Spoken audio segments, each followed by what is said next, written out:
Le 21 octobre 2022 se tenait la cérémonie des 10 ans de l'hélicoptère Dragon 972 sur le territoire martiniquais. L'occasion d'honorer également 3 sauveteurs dont le courage et la ténacité ont marqué les esprits.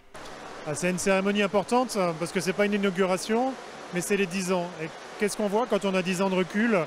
On voit que l'hélicoptère de la sécurité civile, c'est devenu un acteur majeur de la sécurité des Martiniquais, mais aussi de la sécurité des Guadeloupéens et de la sécurité de toute la Caraïbe. Et c'est vraiment cette dimension qu'on est venu valoriser et de dire à nos pilotes, à nos mécaniciens opérateurs de bord, à toute l'estime qu'on leur porte. Cet hélicoptère, il fait 900 missions chaque année. Il a sauvé 7000 personnes. Je crois que c'est 2 chiffres qui doivent nous parler, parce que simplement on voit que la géographie de la Martinique, la topographie de la Martinique, les activités en Martinique font que la possibilité d'avoir en permanence un vecteur aérien qui vient quel que soit le temps, de jour, de nuit, pour porter secours, c'est absolument indispensable. Et on est très fiers que ce territoire puisse accueillir une installation comme celle-ci.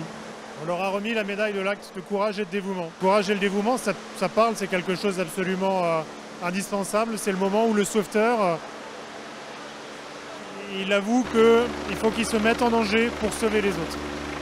Et le pilote, le mécanicien opérateur de bord et le pompier qui ont été félicités aujourd'hui, c'est ce qu'ils ont fait.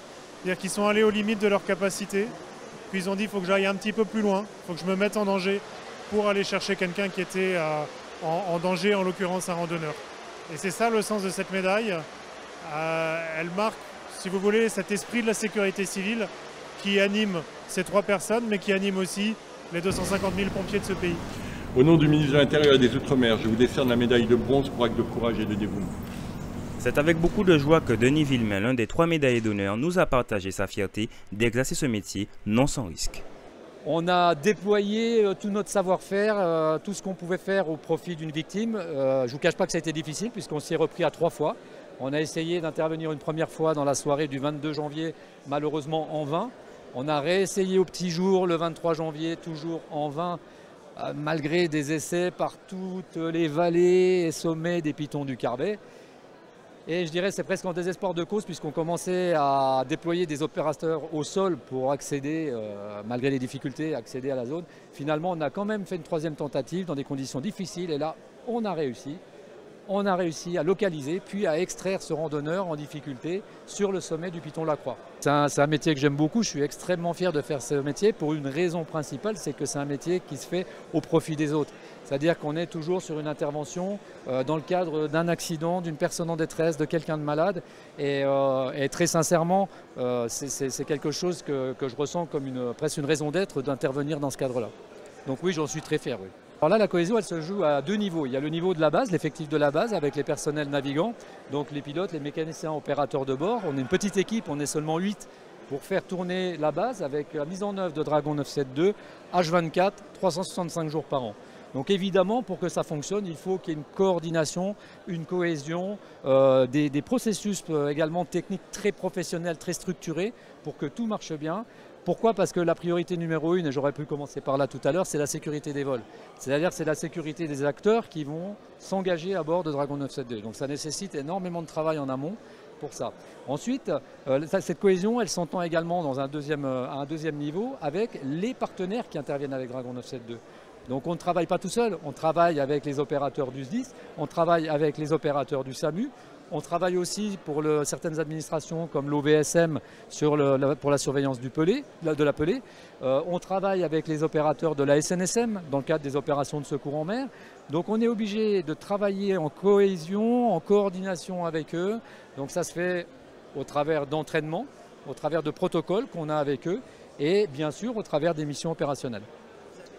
La tâche que l'on a également aujourd'hui, c'est surtout de mettre en œuvre l'action des casernes, en fait, c'est-à-dire faire en sorte que les casernes soient pourvues de matériel d'une part, soient pourvues de personnel également, qu'il y ait une possibilité d'intervenir dans l'ensemble des centres de département, avec bien sûr le personnel adéquat, les moyens également adéquats, et tout ça se fait avec bien sûr le centre de traitement d'alerte qui reçoit tous les appels 18.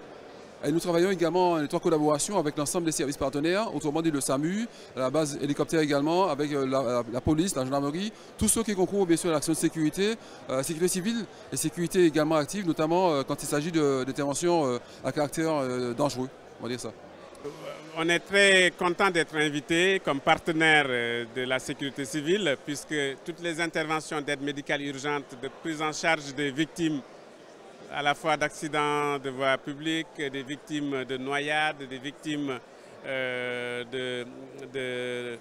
d'accidents de montagne, on le fait avec la sécurité civile. Donc on est vraiment des partenaires dans l'aide médicale urgente. Et dans les missions, comme je vous ai dit, de secours et de prise en charge des situations sanitaires exceptionnelles, on est aussi un partenaire très important avec la sécurité civile. Et quand on monte dans l'hélico de la sécurité civile, c'est comme quand on monte dans un avion de ligne. On a parfaitement confiance que ce sont des professionnels aguerris, expérimentés, avec une qualité, une sécurité de la prise en charge des patients. Et c'est en image que nous vous laissons découvrir l'étendue du professionnalisme que nos secouristes, pilotes, SAMU, pompiers déploient tous ensemble. Une opération qui dure environ 10 minutes, tout cela pour la protection et la sécurité civile de notre territoire.